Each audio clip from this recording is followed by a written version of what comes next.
అందరికీ నమస్కారము.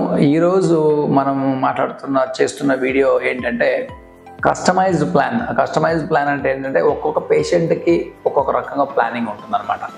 ఎందుకు అలాగంటే ఒక్కొక్క పేషెంట్కి ఒక టైప్ ఆఫ్ బాల్నెస్ ఉంటుంది, ఒక్కొక్క పేషెంట్కి ఒక టైప్ ఆఫ్ డోనర్ ఉంటుంది, ఒక్కొక్క టైప్ ఆఫ్ ఎయిర్ టెక్స్చర్ ఉంటుంది. కాబట్టి ఇవన్నీ మనం ప్లాన్ చేసి కస్టమైజ్డ్ ప్లాన్ అంటే అతనికి ఏది సూటబుల్ అవుతుందో అటువంటి ప్లాన్ చేసి రిజల్ట్స్ తీసుకురావడం జరిగింది. అయితే వీడియో లాస్ట్ వరకు చూడండి. ఈ పేషెంట్ సిచ్యువేషన్ ఏంటి బిఫోర్ ట్రాన్స్ప్లాంట్, తర్వాత మనం ఏ విధంగా ప్లాన్ చేసి ఏ విధంగా మంచి రిజల్ట్స్ తీసుకొచ్చినాం అనేది మీకు అర్థమవుతుంది.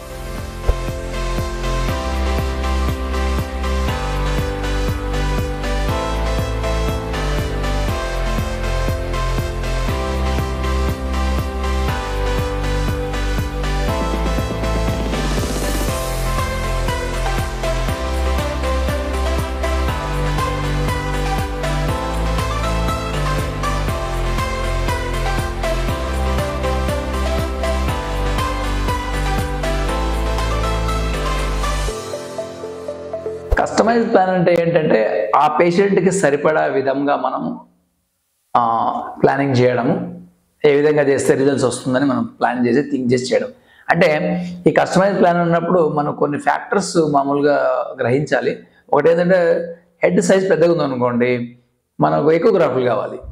సో అలాగే బ్యాక్ సైడ్ డోనర్ మీరు అబ్జర్వ్ చేస్తే ఈ పేషెంట్కి డోనర్ యావరేజ్ ఉంది. యావరేజ్ అంటే నా ఉద్దేశం ఏంటంటే మనము ఒక గివెన్ స్క్వేర్ సెంటీమీటర్లో బెస్ట్ ఏరియాలో బ్యాక్ సైడ్ ఆక్సిపిట్ ఏరియా అంటాము, ఆ ఏరియాలో చూస్తే డెన్సిటీ ఎక్కువ లేదు ఆయనకి. కానీ అడ్వాంటేజ్ ఏంటంటే హెయిర్ లాంగ్ పెరిగే అవకాశం ఉంది, తర్వాత టెక్స్చర్ ఆఫ్ ద హెయిర్ బాగుంది. ఇంకొక డ్రాబ్యాక్ ఏంటంటే ఫేర్ స్కిన్ ఉంది. సో ఇవన్నీ చూసిన తర్వాత పేషెంట్ ఏజ్ కూడా మనం కన్సిడర్ చేస్తాము. ఆయన ఏజ్ 35 అబవ్ ఉండడం వల్ల మనం ఏం చేయడం జరిగిందంటే హెయిర్ లైన్ కొంచెం పైకి తీసుకోవడం జరిగింది. హెయిర్ లైన్ పైకి తీసుకోవడం వల్ల మనం ఒక 500 నుంచి 600 గ్రాఫ్ట్స్ మనం సేవ్ చేయొచ్చు.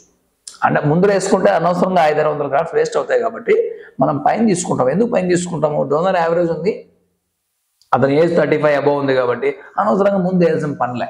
సో అందువల్ల ఏమైంది, ఎక్కడైతే మనం ఇంప్లాంట్ చేయాలనుకున్నామో ఆ ఏరియాలో ఒక్క 500-600 గ్రాఫ్ట్స్ ఇక్కడ ఇంప్లాంట్ చేయాల్సిన గ్రాఫ్ట్స్ మనం సేవ్ చేసినాం. కాబట్టి ఎక్కడైతే మనం ఇంప్లాంట్ చేయాలనుకున్నామో అక్కడ డెన్సిటీ ఎక్కువ వస్తుందంట.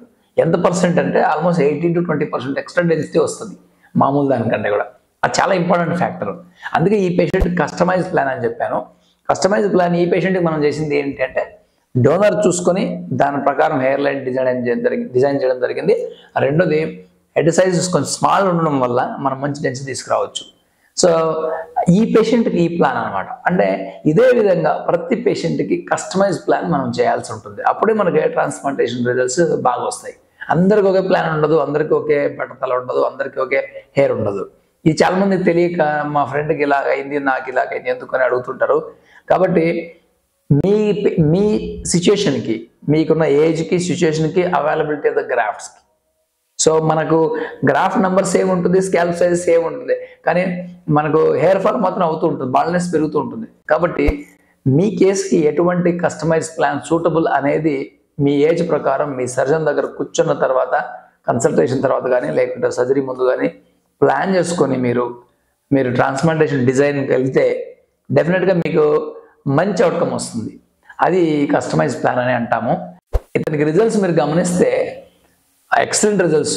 అంటే ఆ న్యాచురల్ హెయిర్ లైన్, ఆయనకి మ్యాచబుల్, ఆ ఏజ్కి మ్యాచబుల్ హెయిర్ లైన్, తర్వాత డెన్సిటీ చూసారా, మధ్య స్కాల్ప్లో డెన్సిటీ ఒక సెషన్లోనే మంచి డెన్సిటీ, తర్వాత బ్లెండింగ్, న్యాచురల్గా బ్లెండింగ్. చాలామంది హెయిర్ ట్రాన్స్ప్లాంట్ చేస్తే స్పైక్స్ లాగా ఉంటాయి హెయిర్, అట్లా లేకుండా ఇతనికి చాలా బ్లెండింగ్ ఉంది. ఇవన్నీ మనకు మంచి రిజల్ట్స్ ఏ విధంగా తీసుకొచ్చామని చెప్పడానికి, క్వాలిటీ ఆఫ్ ట్రాన్స్ప్లాంట్ అని చెప్పడానికి ఉదాహరణలు. సో డెన్సిటీ కానీ ఒక సెషన్లోనే బాగా కవర్ అయింది దానికి. సో కాబట్టి ఈ రిజల్ట్స్ అనేది ఒక మన గ్రాఫ్ట్ నెంబర్ మీదే కాకుండా కస్టమైజ్ ప్లాన్ మీద కూడా డిపెండ్ అయి ఉంటాయి అని చెప్పడానికి ఈ వీడియో చేయడం జరిగింది అనమాట. ఆ కన్క్లూజన్ ఏంటంటే కన్సల్టేషన్లో కానీ డ్యూరింగ్ సర్జరీ కానీ మీ సర్జన్తో డైరెక్ట్గా మాట్లాడి నాకు ఎటువంటి బాల్నెస్ ఉంది, ఎటువంటి కస్టమైజ్ ప్లాన్ చేస్తే హెయిర్ బాగా వస్తుందనే ఉద్దేశంలో మీరు ట్రీట్మెంట్ చేసుకుంటే రిజల్ట్స్ చాలా బాగుంటాయి.